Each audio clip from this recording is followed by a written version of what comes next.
था भाई किस प्रकार से विधायक लीलाराम की बेटी मोनिका ने नींद उड़ा दी है सुरजेवाला परिवार की। हम सवालात का सिलसिला शुरू करेंगे। तो मोनिका जी, आपकी क्वालिफिकेशन क्या है? एक नारा ला दो। मैं देखिए बीएससी की है मैंने, जहाँ से मेरे पापा पढ़े हैं आरकेएसडी कॉलेज, वहां से। जी उसके बाद एमएससी की है थापर यूनिवर्सिटी पटियाला से। जी जी, क्या कहते जी आप?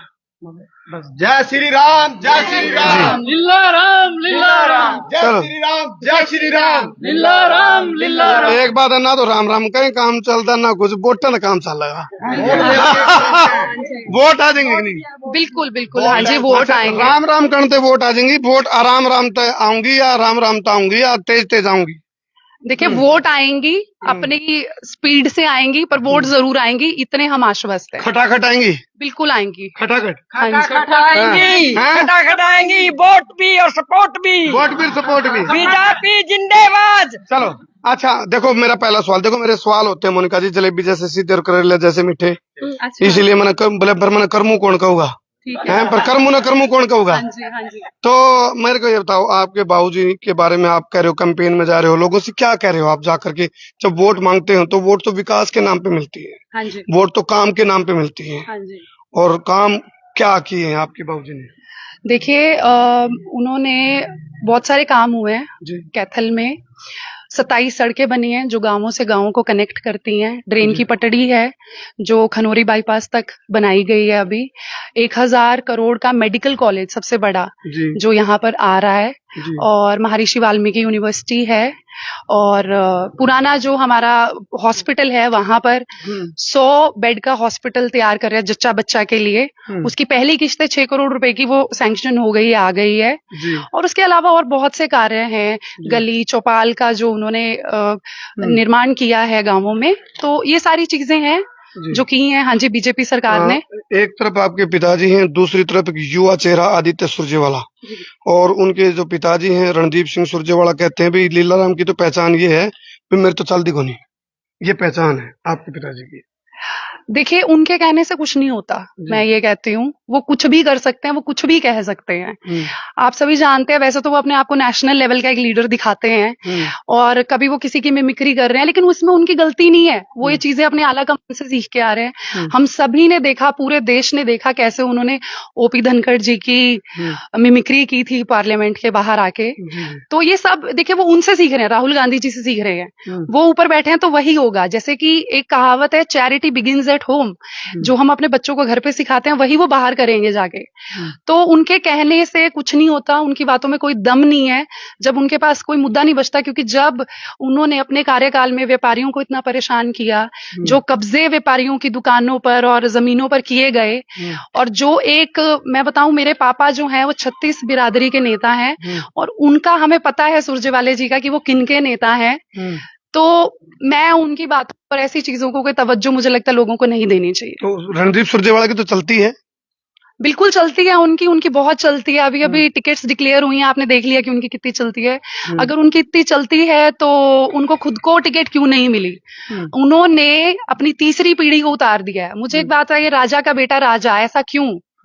ठीक है, हमें 70 साल हो गए इस देश को आजाद हुए, अभी भी हम लोग उसी में जी रहे हैं क्या कि राजा का बेटा राजा बनेगा? ऐसा नहीं है। चेंज चाहिए। बीजेपी सरकार में एक नॉर्मल, बिल्कुल जमीन से जुड़े हुए कार्यकर्ता भी ऊपर उठ सकता है। आपके दादा राजनीति में रहे? बिल्कुल भी नहीं। आपके परदादा? बिल्कुल नहीं। मेरे परिवार का राजनीति से दूर दूर तक कोई लेना देना नहीं है। मेरे पापा हैं जो राजनीति में पहले शख्स हैं, हमारे पूरे परिवार से, एक्सटेंडेड फैमिली से जो आए हैं। और उनका तो देखिए परिवार ही राजनीति से जुड़े हुए हैं वो लोग। अगर उनकी इतनी चलती तो वो खुद ना टिकट ले आते, है ना। उनकी तो चली नहीं, उनको अपने बेटे को मजबूरन यहाँ उतारना पड़ा। तो देखो, परिवारवाद की बात यदि चल रही है तो आप भी तो परिवार का हिस्सा, आप भी आ रहे कैंपेन में, आप कर रहे हैं प्रचार आपके पिताजी? बिल्कुल, देखिए मैं प्रचार कर रही हूँ। उनका विकास अपने परिवार तक लिमिटेड है। पहले पिता थे उनके, फिर आगे वो आए, आगे वो अपने पुत्र का विकास कर रहे हैं। ठीक है, हम यहाँ पर लोगों के साथ जुड़ रहे हैं। ठीक है, क्योंकि मेरे पिता का परिवार ये कैथल शहर है। ठीक है, तो हम लोग एक परिवार की तरह उनके लिए वोटों की अपील कर रहे हैं। उनके समर्थक कह रहे हैं भाई आदित्य सुरजेवाला सफलता की सीढ़ियां चढ़ रहा है। देखिए, वो क्या कर रहे हैं इसका मुझे लगता है अच्छा जवाब मेरे भाई अच्छी तरह से दे पाएंगे। सफलता की सीढ़ियों का तो जी सफलता की सीढ़ी तो भाई इस प्रकार है, उसके दादाजी की सीढ़ी चला है, बाकी सफलता की सीढ़ी कुछ नहीं है। आपने देखा भी होगा, सीढ़ी उसके दादाजी की चली थी, सफलता की सीढ़ी कोई नहीं है। बाकी इसके ऊपर मैं कुछ नहीं कहना चाहता। मैं कैथल वासियों से एक ही अपील करता हूँ, 5 तारीख को कमल के सामने वाला बटन दबा के भाई लीलाराम जी को ज्यादा से ज्यादा वोटों से विजयी बनाए। धन्यवाद। अच्छा, विजय होने का फार्मूला क्या? देखो, एक ब्लूप्रिंट तैयार होता है, एक खाका तैयार होता है, रोड मैप बनता है। आप पढ़े लिखे हैं, एजुकेटेड, क्योंकि राजनीति का दौर बदलेगा अब आगे, एजुकेटेड पॉलिटिक्स का जमाना भी आएगा। कहते पढ़ा हुआ और कढ़ा हुआ दोनों चीजें होनी चाहिए। आप जहां से आपके पिताजी ने पढ़ाई की वहीं से आप भी करके आए हैं, तो अब आपके पिताजी से बात भी होती होंगी आपकी, तो क्या नया कुछ एजेंडे में शामिल होंगी चीज? क्या कुछ नया करोगे? क्या मतलब आप कह रहे हो भी हमने ये काम करवाया है, कुछ और क्या हो सकता है नया? देखिए मैं एक चीज कहना चाहूंगी कि राजनीति पुराने वक्त से अब बहुत बदल गई है। जी ठीक है, मतदाता अब बहुत ज्यादा सतर्क है, एजुकेटेड है। जी ठीक है, मेरी लोगों से देखिए यही अपील है कि आप ऐसा नेता चुनिए जिसको आप आधी रात जाकर जब आपको कोई परेशानी हो जो आपके साथ आके खड़ा हो सके। ठीक है, इनको जब आप ढूंढने जाओगे ना, आपको नहीं पता है कहाँ मिलेंगे। कैथल तो ये मिलेंगे नहीं, ये मिलेंगे नरवाना या ये होंगे दिल्ली। जब आप दिल्ली भागोगे तो पता लगेगा कि चंडीगढ़ पहुंच गए हैं, फिर पता चलेगा कि राजस्थान में है। तो नेता हमारे बीच का होना चाहिए। नरवाना क्या बोला? क्या बात? यहाँ प्रचार में कौन लोग आ रहे हैं? सारा कैथल जानता है कि प्रचार में कौन लोग आए हुए हैं। जिस दिन उन्होंने नामांकन भरा उस दिन कहां कहां से भीड़ उन्होंने जुटाई है। तो जनता देखिए बहुत समझदार हो गई है। जनता को पता है कि कौन अपना है और कौन हमारे साथ खड़ा होता है। मुश्किल की घड़ी में किसने हमारा साथ दिया है, किसने जनता के लिए स्टैंड लिया है। तो देखिए नेता, मैं यही अपील करना चाहूंगी सभी से कि ऐसा ही होना चाहिए जिसका दरबार, जिसके दरवाजे आपके लिए हमेशा खुले हुए हैं। चलो, आपने कहा जनता को पता कौन अपना, कौन है जीता रहा? कौन है? लीलाराम। कौन है? कौन है? कौन है? चलो, ये अभी एक प्रचार का दौर है और ये बदस्तूर जारी रहेगा। फिलहाल एक बात है, अच्छा कोई ऐसा भी मिलता हो जो हाथ जोड़ गए अच्छी करें तरते हम बच्चा हो जाओ, ऐसा मिलता है कोई? फिलहाल तो कोई भी नहीं, फिलहाल तो ऐसा नहीं मिला है कोई भी। बहुत अच्छे से मिलते हैं जी, हमेशा मिलते रहे हैं वो सबसे। अच्छा, सच बताना, दिल की बात बताना, कितने प्रतिशत ऐसे लोग मिले आपको कैंपेन में जो ये कहने वाले हो गए बस ठीक है जो कर भी हो? 0%।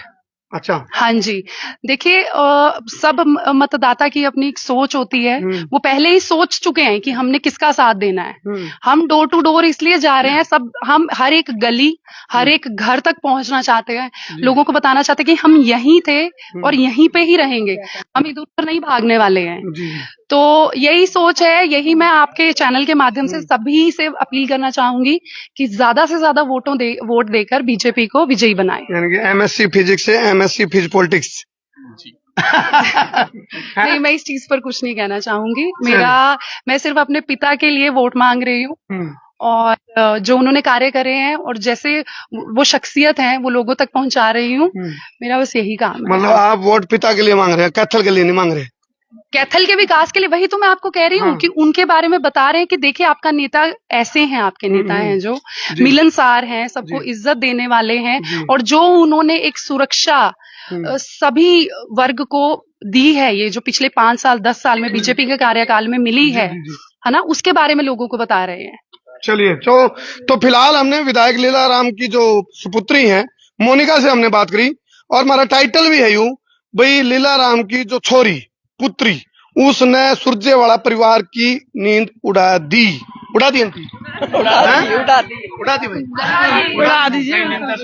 भाई, कई दिन तक सोने नहीं लग रहे, नींदे नहीं आ रही उन्हें, रात में 2 बजे लगे फिर ऐड करना चाहूंगी कि देखिए मेरे पिताजी ने 12 तारीख को नामांकन भरा था, 13 तारीख से हम लोग मैदान में हैं और उनका परिवार, परसों ही मैंने सुना है कि कहीं पे वो लोग अपनी वीआईपी कैंपेनिंग कर रहे हैं, तो मजबूर कर दिया है कहीं ना कहीं उनको मैदान में उतरने के लिए। तो बस यही उम्मीद है कि लोग हमारा साथ देंगे, ऐसे ही उनको मजबूर करते रहेंगे टफ डिसीजंस लेने के लिए और ऐसे उनकी नींद उड़ती रहेगी। चलिए, राजनीति है, राजनीति का पार्ट है। फिलहाल कैंपेन आप देख रहे हो, मोनिका जो लीलाराम जो विधायक यहाँ के रहे हैं उनकी जो सुपुत्री है, तो फिलहाल डोर टू डोर कैंपेन है। तो इसलिए मैं कहूँ क्योंकि पढ़े लिखे हैं, एजुकेटेड है, जो उनकी क्वालिफिकेशन है उसके हिसाब से जानते हैं आज के टाइम की किसी पॉलिटिक्स चलेगी और किस तरीके से हमलावर तरीके से बयान जो दिए हैं लीलाराम की जो सुपुत्री मोनिका ने, तो आप भी बताओ इन बयानों का के बाद कैथल की राजनीति में किस तरह का बदलाव देखा जा सकता है। बहुत बहुत धन्यवाद।